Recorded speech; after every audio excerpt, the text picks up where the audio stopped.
సుమన్ టీవీలో మీ business promotions కోసం ఈ కింది నెంబర్ను సంప్రదించగలరు.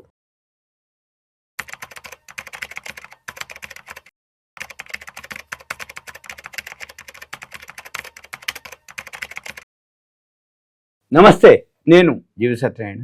ఈ వీడియో ఈ ఎపిసోడ్లో అస్సాంలో 50,000 కోట్ల పెట్టుబడులతోటి ఆదాని వాళ్ళు పెట్టుబడి పెడతామని ఒక అనౌన్స్మెంట్ జరిగింది.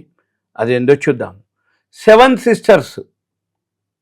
సిస్టర్స్ అంటే 7 అక్క చెల్లెళ్ళని పిలుచుకునేటటువంటి, అంటే భారతదేశంలో ఈశాన్య రాష్ట్రాలు ఉన్నాయి, అవన్నీ కూడా ఏది అస్సాం రాష్ట్రం నుంచి, అంటే భూటాన్, బంగ్లాదేశ్ ఏవైతే ఉన్నాయో అవన్నిటికీ కలిగి ఉన్నటువంటిది అస్సాం అన్నమాట, ఏది బార్డర్లో.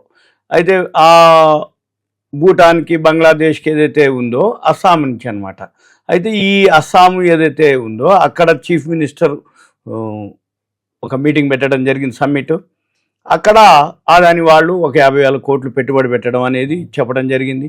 అంటే భూటాన్, బంగ్లాదేశ్ దేశాలతోటి అంతర్జాతీయ సరిహద్దులు కలిగి ఉన్నటువంటి ఏదైతే అస్సాం రాష్ట్రం ఉందో ఇది హిమాలయ పర్వత సానువుల అందాలతోటి, అంటే లోకల్, అంటే ప్రకృతి బాగా బాగుంటుందని అర్థం అక్కడ అందాలతో. అయితే అస్సాం ముఖ్యమంత్రి ఎవరైతే ఉందో హిమంత బిస్వా శర్మ అనమాట, ఆయన ఏం చేసిండు, అస్సాంని ఆర్థికంగా అభివృద్ధిలోకి తీసుకురావడం కోసం ఆయన అనేటటువంటి కార్యక్రమాలు, ఇప్పుడు ఉదాహరణకి మనోళ్ళు దావోస్ పోవటం, తెలంగాణ చీఫ్ మినిస్టర్ వాళ్ళు చంద్రబాబు నాయుడు, ఇట్లా మన మహారాష్ట్ర ముఖ్యమంత్రి వీళ్ళంతా అమెరికా అట్లా పోవటం, దావోస్ పోవటం, అక్కడికి వెళ్ళి మా స్టేట్లో పెట్టుబడులు పెట్టండి, మీకు రాయితీలు ఇస్తాం, పవర్ ఇస్తాం, వాటర్ ఇస్తాం, ల్యాండ్ ఇస్తాం అని కంపెనీలని ఆహ్వానించడం జరుగుతుంది. అప్పుడేమవుతుంది, ఆ కంపెనీలు ఏ స్టేట్తో అగ్రిమెంట్ అవుతాయో ఆ స్టేట్లో ఆ కంపెనీలు అవి ఇండస్ట్రీస్ పెట్టడం జరుగుతుంది, అక్కడ ఎంప్లాయ్మెంట్ రావడం జరుగుతుంది. అలానే ఇప్పుడు అస్సాం ఏదైతే ఉందో అస్సాం రాష్ట్రం వాళ్ళ దాంట్లో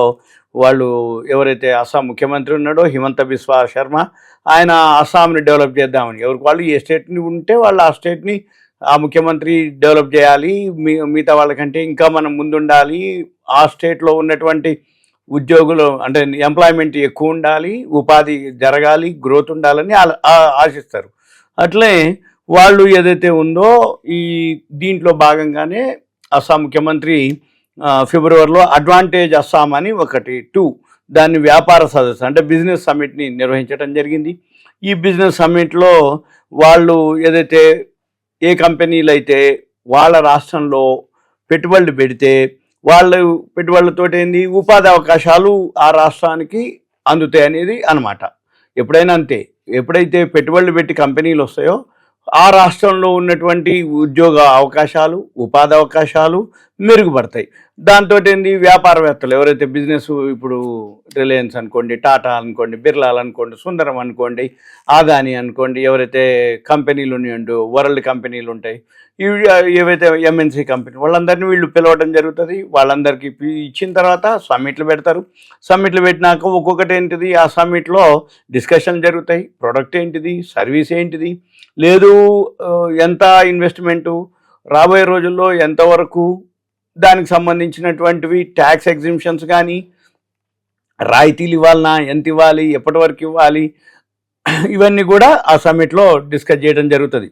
దాంతో ఎవరైతే వ్యాపారవేత్తలు అంటే ఈ కంపెనీలు ఎవరైతే ఉన్నాయో వాళ్ళు సమ్మిట్లో అటెండ్ అవుతారో వాళ్ళు ఏం చేస్తారు, దాన్ని బట్టి వాళ్ళ యొక్క కంపెనీని బట్టి ఏం పెడతారు, అక్కడ ఉన్నటువంటి సోర్సు, రా మెటీరియల్ అనుకోండి, సోర్స్ ఆఫ్ ఏదైతే ఇండస్ట్రీకి ఉపయోగపడేటటువంటిది అట్మాస్ఫియర్ అనుకోండి, అవన్నీ వాళ్ళు అరేంజ్ చేయగలుగుతారా, చేస్తారా, అవకాశం ఉంటుందా, ఉండదా, ఇవన్నీ కూడా చూసుకొని వాళ్ళు మేము పెడతాము అని చెప్పేసి వాళ్ళు డిస్కస్ చేయడం జరుగుతుంది. అయితే ఇప్పుడు ఏదైతే ఉందో అస్సాంలో ఆదాని గ్రూప్ చైర్మన్ గౌతమ్ ఆదాని గారు 50,000 కోట్ల పెట్టుబడిని నేను పెడతాను అని చెప్పేసి చెప్పడం జరిగింది. ఆయన మాట ఇవ్వడం జరిగింది ఎవరు, అస్సాం ముఖ్యమంత్రికి. అయితే ఇప్పుడు వాళ్ళు అందులో ఏదైతే ఫిబ్రవరిలో జరిగినటువంటి సమ్మిట్ కోసానికి ఇప్పుడు అస్సాం ముఖ్యమంత్రి ఏదైతే ఆదాని కుమారుడు అస్సాం ముఖ్యమంత్రి వాళ్ళు ఏదైతే ఆదాని సంస్థ డైరెక్టర్ ఉందో జీత్ ఆదాని, వీళ్ళంతా కలవడం జరిగింది. ఈ 50,000 కోట్ల పెట్టుబడులపై తోటి ఈ ప్రతిపాదనలు ఏవైతే ఉన్నాయో అమలుపై చర్చించడం జరిగింది. దాంతో ఇవన్నీ జరిగినాయి అని చెప్పేసి మన అస్సాం ముఖ్యమంత్రి హిమంత బిశ్వా శర్మ వాళ్ళ ఎక్స్ ఖాతాలో పోస్ట్ చేయడం జరిగింది. ఇదంతా జరిగిందని. అయితే వాళ్ళు ఎవరైతే ఆదాని వాళ్ళు ఉన్నారో వివిధ రంగాల్లో పెట్టుబడి ఏదైతే పెట్టడానికి వాళ్ళు వాస్తవ రూపం అంటే ప్రతిపాదనలు చేయటం జరిగింది.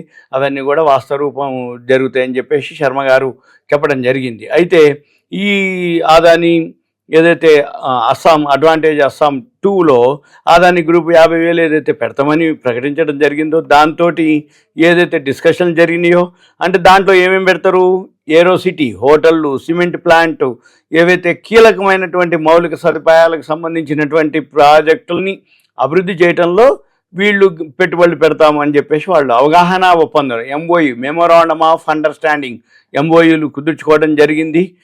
ఇవన్నీ కూడా ఇక త్వరలో ప్రారంభమవుతామని చెప్పడం జరిగింది. అయితే ఇక మనమేం చూడాలి, అయితే మనమేం చేయాలి, ఇటువంటి న్యూస్ని షేర్ మార్కెట్ వాళ్ళు ఎవరైతే అబ్జర్వ్ చేస్తుంటారో ఇటువంటి న్యూస్ వీలైతే ఒక పెన్ను నోట్బుక్ దగ్గర పెట్టుకొని ఒక డైరీ మాదిరి పెట్టుకొని డైరీలో నోట్ చేసుకోవాలి. ఆదాని వాళ్ళు అస్సాంలో 50,000 కోట్ల పెట్టుబడితోటి పెడుతున్నారు. ఏ ఏ రంగాల్లో పెట్టుబడి పెడతారు, ఆదాని గ్రూప్లో ఏవేవి కంపెనీలు ఉన్నాయి, ఏ కంపెనీలు అందులో ఇన్వాల్వ్ అవుతాయి అనేది మీరు కనుక చూస్తే రాబోయే రోజుల్లో ఆ కంపెనీ మనకి బెనిఫిట్ వస్తుంది. సింపుల్ అనమాట. మన పని ఏం లేదు.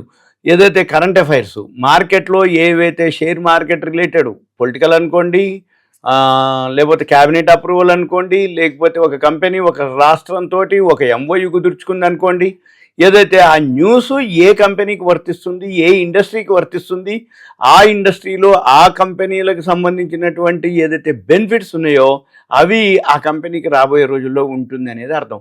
అంటే ఇప్పుడు అదాని గ్రూప్ ఏదైతే అస్సాంలో 50,000 కోట్లు పెట్టుబడి పెడుతుందో ఏ ఏ రంగాల్లో పెట్టుబడి పెడుతుంది, ఏ ఏ సెక్టార్లో ఉంటుంది, ఆ సెక్టార్లో ఇది ఎంత పెట్టుబడి పెడుతుంది, ఎంత టైం తీసుకుంటుంది, ఆ షేర్లు మనం కనుక అబ్జర్వ్ చేసి హోంవర్క్ చేసి మనం కనుక ఇన్వెస్ట్ చేస్తే రాబోయే రోజుల్లో మనకి మంచి లాభం ఉంటుంది. ఇది సింపుల్గా ఇదంతా మీకు ఒక awareness, education, information, knowledge purpose మాత్రమే. Thank you. సెలవు.